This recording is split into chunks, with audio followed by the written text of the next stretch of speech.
rehabilitation part.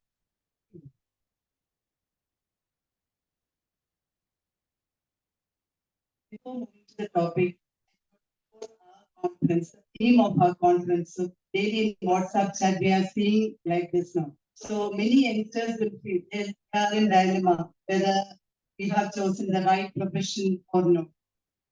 The WHO statistics based on this. Healthcare workers, that is the density per lakh population, if we consider, is that 4 for the dentists. Whereas if we consider the medical profession, that is almost 65 is there. That is the density per lakh of the population.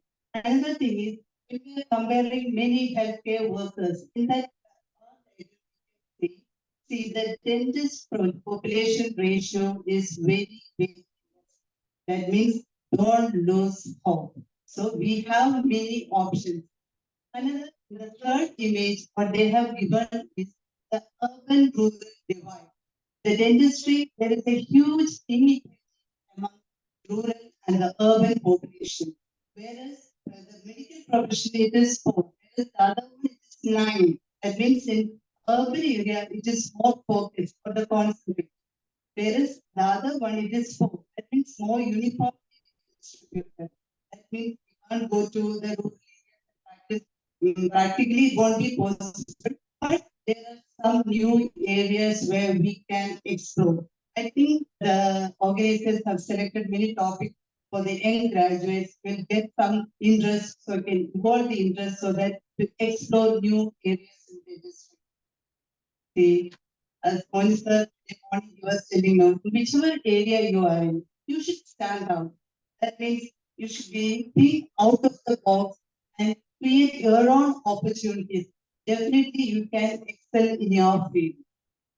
So that's the theme of our conference, the dentistry positive. Of course, the future of dentistry is definitely positive. The only thing is we should come out of our comfort zone and think positively. So my session mainly related to the maxillofacial prosthodontics. The first 2 sessions, one is Dr. Mahija, they were discussing about the diagnosis of the cancer. So in this one, after diagnosis, the gold standard is the resection of the tumor, or sometimes radiation, chemo, and towards then 2 options, either going for a surgical reconstruction or the prosthetic management. So if you are going for a prosthetic management, what are the various options for the various intraoral and extraoral defects? I'll be discussing, I'll be giving a brief overview of this. It's not a new science. Actually, the form of a prosthesis is thought to be created by Egyptians in the belief that whatever they took to the grave, they brought to their afterlife. Initially, it was made of like silver, gold, bronze, likewise. After the lot of evolution, that is, after that, the acrylic processes you might have seen, the facial processes, intraoral also. In this case, the acrylic is it covers the defect and we'll get a good contour for the that means the facial area where we are replacing. But the main issue is the lifelike appearance or the skin texture is lacking. So that is the evolution of the medical grade silicon. That helps to develop the science a lot. That is 60s and 70s. The development of medical grade silicon that allowed new options for the creation of the facial prosthesis. That's about the extraoral processes finally. You know, the reasons, the various reasons may be tumors or congenital abnormalities, trauma, infection, osteoporosis, all these may contribute to the development of maxillofacial defects. Then, briefly about the epidemiology of the oral cancer is the 8th most common cancer worldwide. And most head and neck cancer, more than 90% are squamous cell carcinomas and only 4% are sarcomas. Then the oral cancer constitutes 12% of all cancers in men and 8% of all cancers among women in India. And most common location of the cancer in the oral cavity is the tongue. So in many cases, sometimes partial or total glossectomy is done. Along with that, the margin or segmental mandibulectomy has done. So in those cases, how will we be able to restore those cases that I will explain. Then, as I said before, the gold standard of the treatment is the surgical resection of the tumor with safe margin. Post-surgical defect generates a significant morbidity that needs reconstruction and oral rehabilitation to restore the function. See, in previous days, the main focus was on the removal of the tumor only. But now, even the patients itself, they need the functional enhancement also. Not only the cure of the disease, but the function also they are mainly concerned now. See, that's what I said. The previous years, the main focus was in the resection of the tumor. But now, the reconstruction part. So along with the reconstruction, the prosthetic rehabilitation can also be done. Say, nearly 20 years back, I have done my post-graduation in Vijayamohan. So there we were getting a lot of patients from regional cancer center. But that time, I have never done a processes in a reconstructed defect. That means with implants, we have never done. But that time, the resection, the cure of the disease was the main focus. But now, lot of evolutions in this field happen. The surgical evolution that helps to evolve maxillofacial prosthetics also a lot. The future will definitely be a regeneration. So I'll give a brief overview of all these aspects. So in this content, mainly the maxectomy, mandibulectomy, the treatment planning, the digitalization that helps to evolve a lot. Then about the tissue engineering, the application of rapid prototyping technology. In one or two slides, I'll be explaining all these, each one. What are the main indications for the prosthetic rehabilitation? In certain cases, the reconstruction won't be possible. Sometimes the soft tissue of the bony flap is not possible, in which all cases a prosthetic rehabilitation is indicated.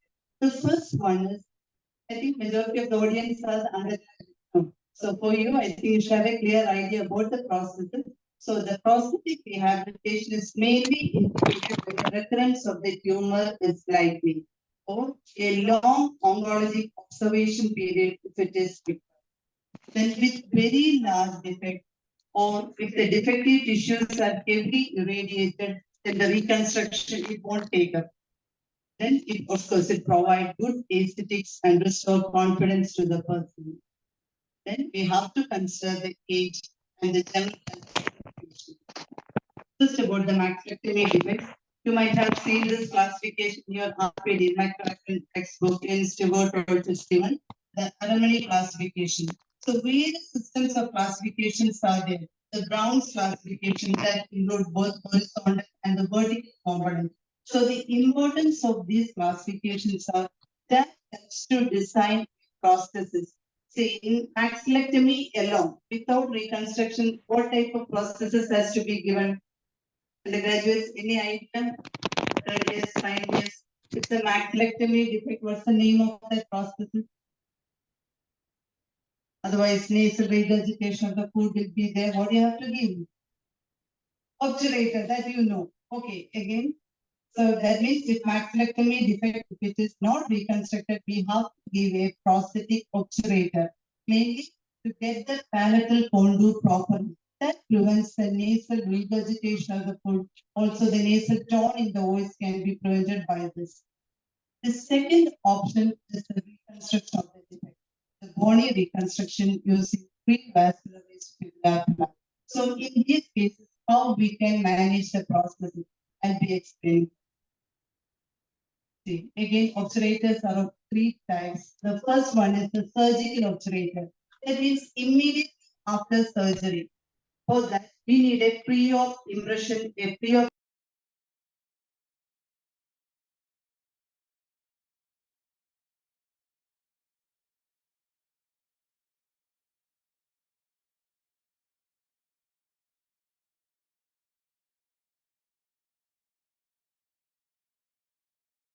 Usually after 1 week, during the initial healing phase, we can give an in-ray obturator.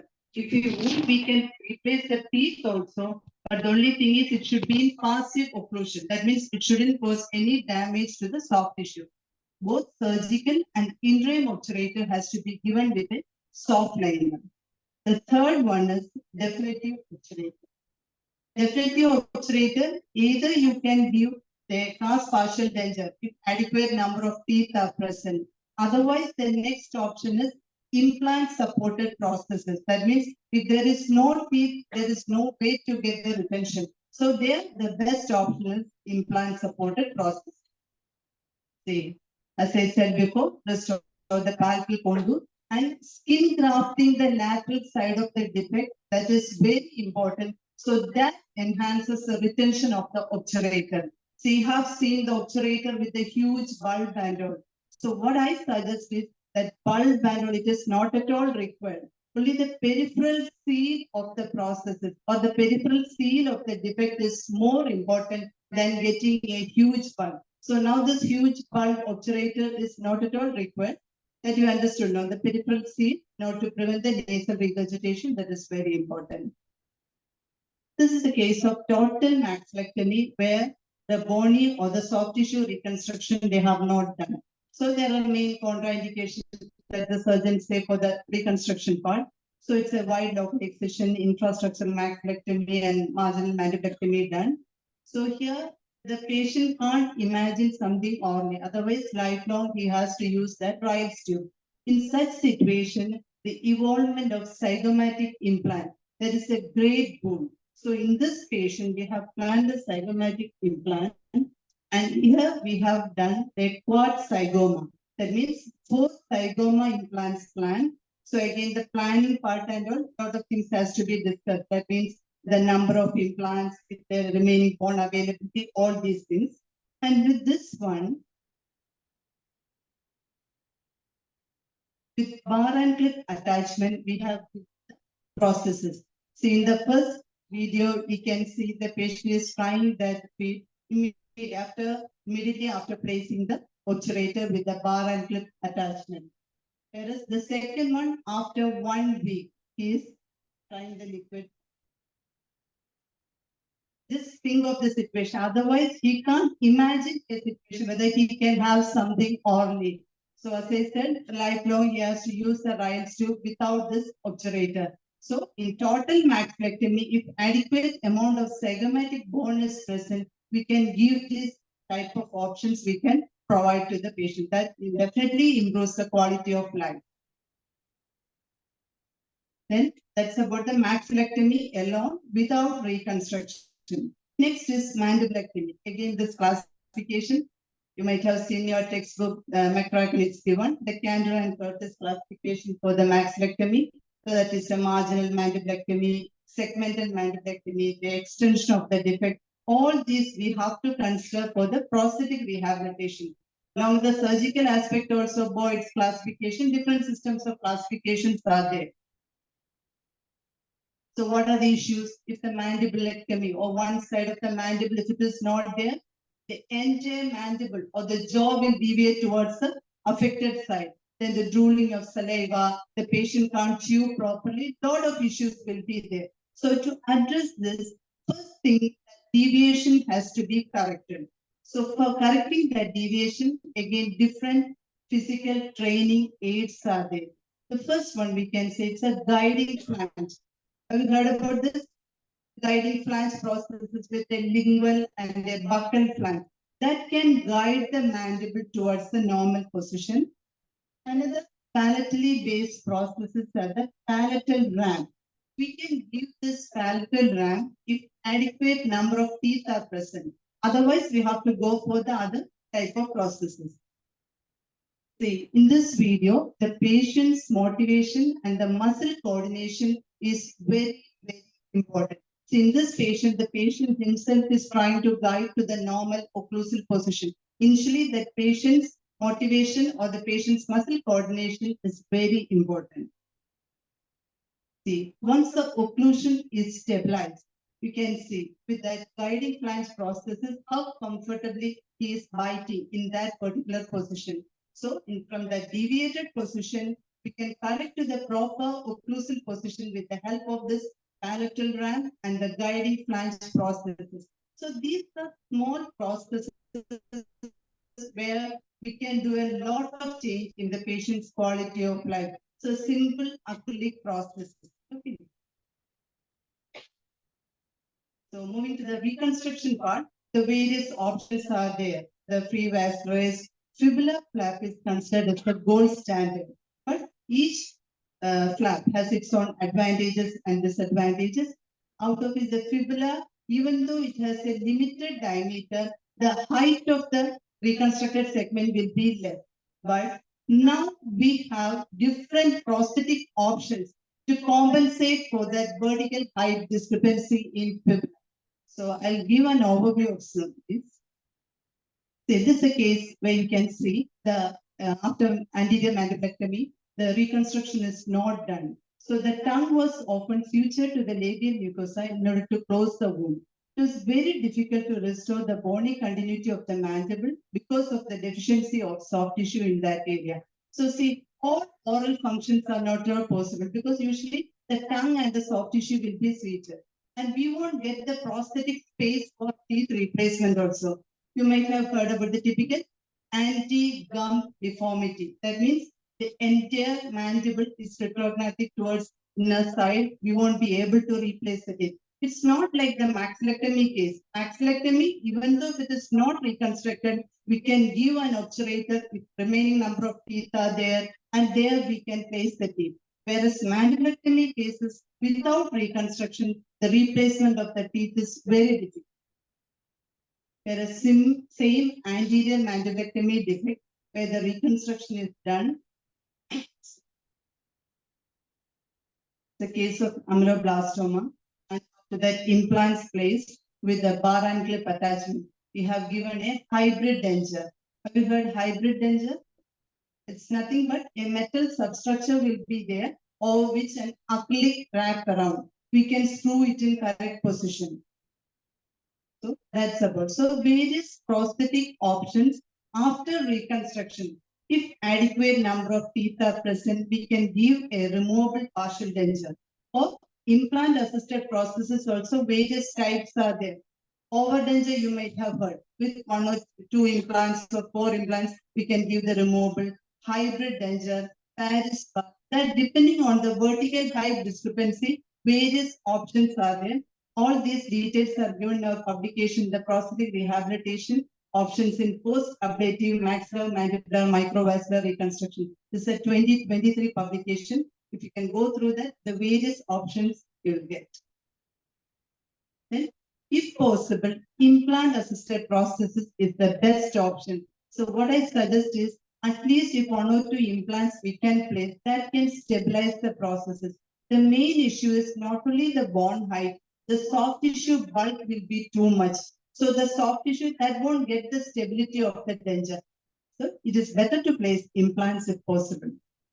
So for planning reconstruction also, virtual planning and also a lot of points has to be discussed along with this one. So I'll give an overview of the planning. Mainly the reconstruction and the implant placement should be based on the occlusion. That means occlusion driven. The prosthetic driven treatment planning has to be done for the reconstruction and for the implant placement. And you know, so born from the leg fibula, the soft tissue bulk will be too much. So the entire debulking of the soft tissue and the split thickness skin grafting has to be done so that we get a firm bed around the implant. So all these points has to be considered when we are planning the treatment. This is a case of ameloblastoma of the mandible, wide local excision and segmental mandibulectomy done. Then free fibular reconstruction, implant placement, the split thickness skin graft. See, after skin grafting is soft lineup has to be given for 1 month, then only the tissue will be intact around the implant. Then here also the hybrid process is given. I'll show you a maxillectomy case where the reconstruction is done for cavernous hemangioma extending towards the orbit. See, the entire occlusion is deranged here.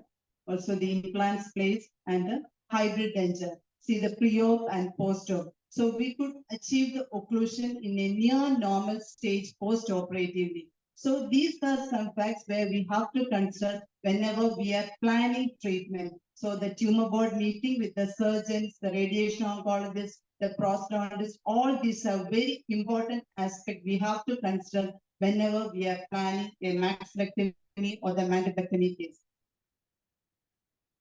Next, another evolution is the patient-specific implant, PSI implant. See, the advantage of PSI implant is when the bone height is very less, if the bone is completely resolved, then we can go for this option.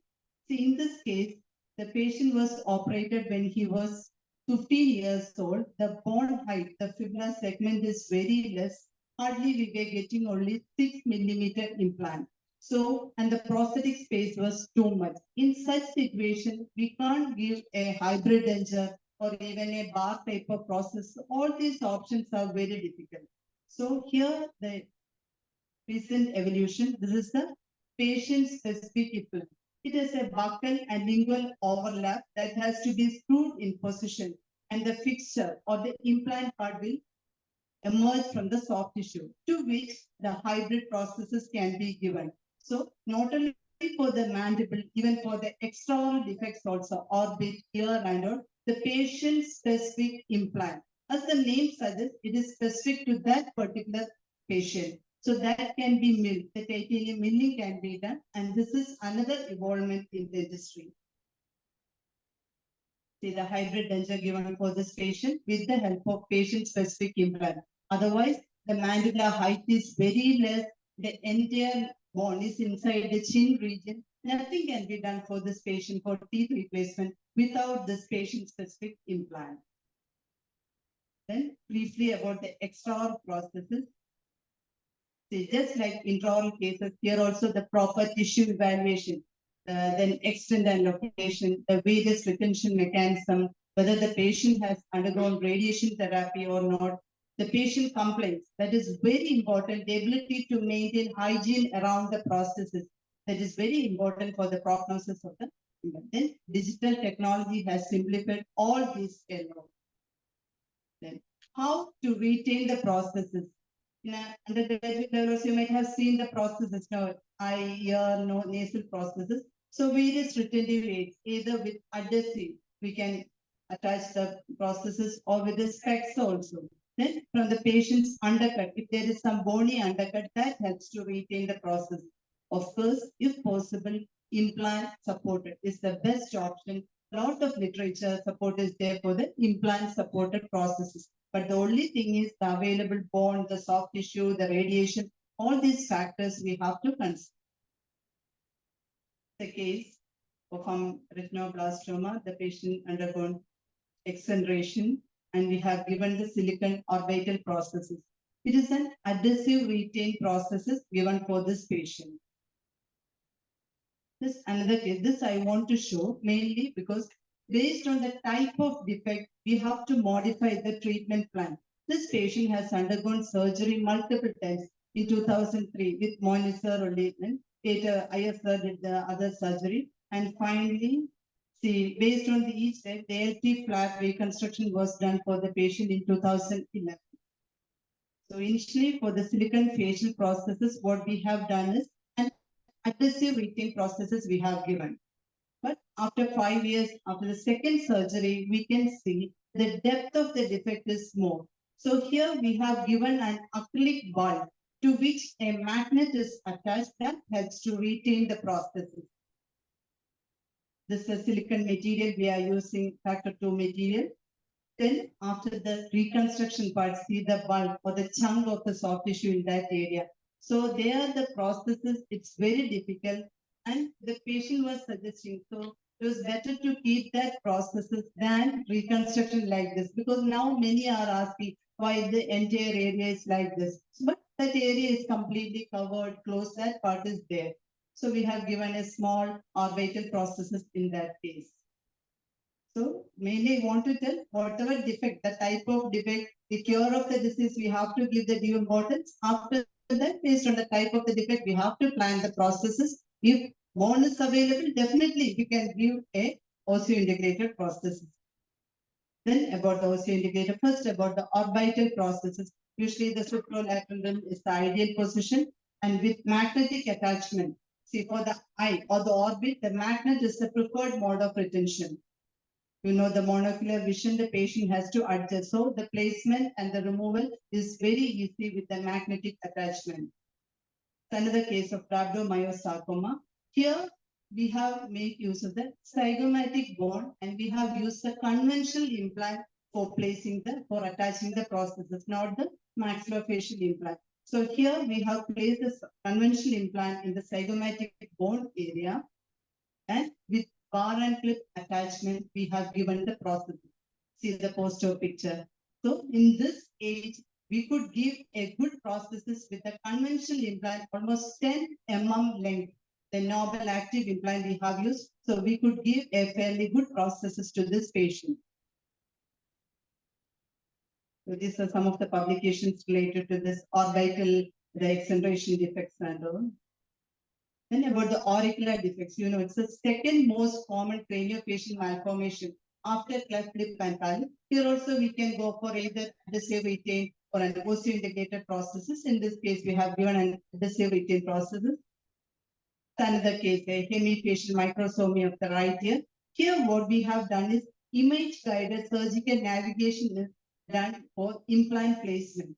So the two implants are placed with the guided surgery, and after that, the acrylic substructure, the wax pattern, and the final prosthesis given to the patient. So I want to tell you, various options are there for the prosthetic rehabilitation, not only the conventional adhesive retain type. That's what I want to tell. The digital technology that helps in lot of evolvement in maxillofacial prosthodontics. Another case, as I said before, the maxillectomy and the orbital acceleration done together. Here, both the processes, the orbital processes and the obturator attached with a magnet. We have used the dynamagnet. See the cast partial denture. Another thing is for the maxillectomy, when we are giving obturator, see I said the hollow bulb is not at all required. An open obturator with a proper peripheral seal is more important. And another thing is, if you are giving a definitive obturator, if possible, it's better to give with titanium metal. That itself will reduce the weight of the prosthesis a lot. This is the last case I want to show. It's a case of adenoid cystic carcinoma of the maxilla. See, multiple surgeries. The patient underwent multiple surgery. This is the patient's wife's expectation. Okay, so after surgery, see the situation. So here what we have done is, we have covered that defect, even though we couldn't meet the 100% the patient's expectation, but we have covered the entire defect, and whatever is the remaining structure, based on that, we have given the proper contour. And of course, the skin and prosthesis that gives a skin texture or the lifelike appearance for the prosthesis also. So here the main advantage is we can confidently face the society than an open wound like previous one. Briefly about the rapid prototyping technology application also. So here the rapid prototyping technology, here we can see it's an auricular defect. So here the image of the normal ear is extracted, mirrored, and superimposed on the side of the face with the deficiency. And this is a free form. This software helps to get that texture, the proper texture, the redundant margins can be sculpted, and the materials can be added wherever required. All this can be done with this freeform software. And with the vacuum casting technology, we are getting a mold into which the silicone can be injected. So this is a prototype. It's made by rapid prototyping technology. The details given in this publication for auricular prosthesis, how we have done. Then the last part, the regeneration part, I told you. So now the tissue engineering is evolving in a fast pace. Many organs are engineered. So our experience, I'll explain to you. We have developed a tissue engineered bone substitute for the mandibulectomy and maxillectomy defect. But it took almost 15 years to complete this one. First, the lab study has to be done. Then the small animal, large animal. See, the undergraduates, those who are interested in the research part, we can directly join for the research. MSc research is available for the tissue engineering part, and MTech also, nano sciences, tissue engineering is available. In many good institutions across India, it is available. So you can opt for that one. So after all these phases, now the next step is the clinical trial. So different regulatory approvals it has to go through. Then only the clinical trial can be done. So now the clinical trial, we got a DIRAC project also. So this is a tissue engineered bone substitute we are giving for the mandibulectomy defect and the maxillectomy cases. So this is the post-op picture. So likewise, different options are there for the mandibulectomy also after reconstruction. If you want to augment that area, that also it is possible. It's a patented project that tissue engineered bone substitute the nanotex bone. So to conclude my session, it's an overview. The main goal of prosthetic rehabilitation of maxillofacial defect is to restore the patient's facial aesthetic and function of the associated structure and to maintain the integrity of the remaining structures. And digital technology that has revolutionized a lot in the development or the evolvement of the surgical reconstruction and prosthetic rehabilitation. Then multidisciplinary team approach. See, always we talk about the multidisciplinary approach, but here a good interaction with the surgeon, the prosthodontist, the radiation oncologist, it's very much required. This is our team. I'm so thankful to Dr. Subramanian and the entire team for helping us to evolve as a maxillofacial prosthodontist. No, it's not there. I want to briefly tell you about see some options where the opportunities are available for the maxillofacial prosthodontist. Anybody is interested in maxillofacial prosthodontist specialty now? Can you raise your hand? One or two? Nobody? Yeah, few hands are here. Okay, so these are some centers where a full-time residency program. So I'm associated with UCLA. So what they are doing is after BDS also, if anybody is interested, not only in maxillofacial prosthodontics, say in aesthetic dentistry, implantology, after BDS, you can go for a preceptorship program. There they are conducting it for 6 months to 1 year. After this preceptorship program, you can opt for your interested specialty, if it is maxillofacial prosthodontics or implantology, whichever is it. Based on their CV and the recommendations, they will appoint you. So in that way, it is. And one happy news to share is we have started in Amrita a full-time residency program in maxillofacial prosthodontics for the first time in India. It is completely supported by UCLA and also an organization called FFOA. So students, what I wanted to tell is there is no shortage of opportunity in India. There is only a shortage of those who apply themselves to the basic that success requires. So I should say that dentistry is be positive. It's not negative. Okay. Thank you. Thank you for your kind attention. Thank you so much, ma'am, for that eye-opening talk, which I believe everyone would agree. I would like to request